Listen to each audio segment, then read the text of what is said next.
Do you have any idea how close Baja California came to being a U.S. state? It's all thanks to that forgotten war, the good old Mexican-American. Of course he wants Texas, but he's going to look broader beyond that. Polk wants the entire continent. That would be President James K. Polk, fittingly starting off with a forgotten president, more or less. You see, along with many other Americans, he thought the U.S. had a manifest destiny to spread from coast to coast. But at the beginning of 1846, America didn't stretch that far. Not yet. Polk was popular in the 1844 election due to his stance on expansionism. He supported acquiring both Texas and Oregon. Texas had gained its independence from Mexico in 1836, but it wasn't immediately added to the Union because that would have involved a discussion on whether it would be a slave state or a free one. Then there was the fact that Mexico threatened to make war on the U.S. if they claimed Texas for their own. Polk is pretty shrewd and is more of a big picture guy. Texas finally became a state in late 1845, and as promised, Mexico considered this an act of war. Polk made an offer to Mexico to purchase much of what is today the American Southwest. Mexico refused, but Polk wouldn't take no for an answer. He moved U.S. soldiers into a disputed zone along the Rio Grande, forcing Mexico to take action. Once Polk moved American soldiers into the disputed zone, the Mexican cavalry fought back, forcing the U.S. Congress to declare war on May 12, 1846. American generals were easily able to conquer the parts of Mexico that were north of the Rio Grande, particularly since so few people actually lived there.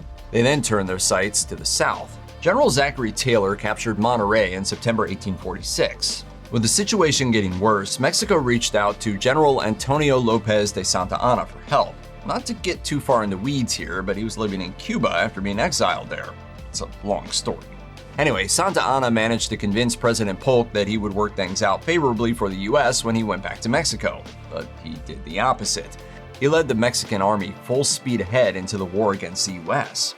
In February 1847, the Battle of Buena Vista led to heavy losses for Santa Anna, but he became president of Mexico just a month later. In the meantime, U.S. General Winfield Scott took the city of Veracruz. By September, Scott was laying siege to Mexico City's Chapultepec Castle. More on Scott's escapades in a bit. Santa Anna turned out to be incredibly inept, especially when compared with American General Zachary Taylor and Winfield Scott. The U.S. also had better weapons, especially their artillery, which was the best in the world at the time. American cannons had double the range of the Mexican armies. The American technique of flying artillery, employing light mobile mortars and cannons, made its debut in the Battle of Palo Alto. The Mexican-American War was also the first time West Point-trained officers saw direct action, and performed well. On the other hand, Mexico's military and political leadership were marked by chaos, which made their war effort messy and ineffective. Santa Anna and another general, Gabriel Valencia, despised each other and deliberately made military mistakes to set up the other one to fail. Mexican politics were similar, and the presidency changed hands several times over the course of the war. Communication in general was broken among the Mexicans. Troops were rarely paid or given ammunition, and local governments refused to work with the central government. To make matters worse, Mexico was broke and dealing with rebellions across the country at the time. Overall, the U.S. was better organized and better prepared, which meant the war's outcome was never actually in doubt. But that doesn't mean it was easy. Thousands of U.S. soldiers died of disease during the war, primarily future Oregon Trail superstar dysentery and yellow fever. A lack of hygiene in the army camps was the main reason disease spread so widely, and the wretched state of military hospitals at the time meant survival was often a matter of luck. Yellow fever isn't just a clever name. If you're not familiar with it, patients suffer from fevers, chills, and vomiting as their skin turns yellow from liver damage. Blood was cut off from their organs, and their lungs began to fill with blood. There was no cure or known cause, and 1/5 of patients who contracted the disease died. When General Scott marched on Veracruz, he deliberately staged the attack in winter, hoping to avoid yellow fever season. At least that was his intention. The War Department caused a delay of several months by sending soldiers to the wrong locations, and an outbreak of smallpox didn't help either. Finally, in March 1847, Scott launched a successful amphibious landing on Veracruz, the first in U.S. history. Well, technically, there was one in the Revolutionary War in the Bahamas, but as far as a real US of A, we're counting the Veracruz one. You can find us in the comments if you want. U.S. soldiers remained in Mexico from May 1846 until July 1848. Compared to other wars, the Mexican-American War was short and small. That said, 90,000 Americans went to fight and 14,000 died in the conflict. That's a 15.5% death rate, the highest of any foreign war in U.S. history. And all along, the inferior Mexican army knew they couldn't win. Approximately 25,000 Mexican soldiers lost their lives as a result. 1 in 7 fatalities occurred either in battle or from battle-related wounds, while the other 6 were due to disease, among other reasons. When Santa Anna was routed by Scott in late 1847, he fled Mexico City. Though it would be months before the Treaty of Guadalupe Hidalgo was signed, officially ending the war, it was effectively over from that moment. When U.S. General Winfield Scott laid siege to Chapultepec Castle, things looked very bad for the Mexican side. That castle was vital to protecting Mexico City, and without it, all would be lost. The castle was also the location of Mexico's military training academy, so dozens of cadets were trapped with the army. Upon seeing the sheer numbers of U.S. forces, General Nicholas Bravo ordered his men to retreat. But 6 young cadets between the ages of 13 and 19 refused and stayed on to fight the Americans, knowing that to do so was going to end extremely poorly. The 6 cadets are now known as Los Niños Héroes. As you probably gathered, they didn't survive the assault. U.S. President Truman visited the monument to Los Niños Héroes in 1947. When reporters asked him why he'd come, he replied, "Brave men don't belong to any one country. I respect bravery wherever I see it." Diplomat Nicholas Trist, chief clerk to Secretary of State James Buchanan, was sent to Mexico in April 1847 when it became obvious that the Americans were winning. After Mexico City was taken, Trist brokered peace talks with 3 Mexican diplomats. He was recalled by President Polk, who preferred to work from Washington, but Trist refused to leave because he felt he was getting close to a breakthrough. In a letter to his wife in December 1847, Trist wrote, "Knowing it to be the very last chance and impressed with the dreadful consequences to our country which cannot fail to attend the loss of that chance, I decided today at noon to attempt to make a treaty. The decision is altogether my own." So much for plausible deniability. Trist's treaty allowed the U.S. to purchase what is now the American Southwest for $15 million. But when it was signed in February 1848, President Polk had absolutely no knowledge of it. He actually wanted even more of Mexico's land, specifically Baja California and all the land east of it. Polk agreed to accept the terms as written, and the treaty passed the Senate by a vote of 34-14. But when Trist returned to Washington, he was fired. The once powerful diplomat spent the rest of his life working off his jobs, and to add insult to injury, he didn't receive back pay for his work during the war until 1871.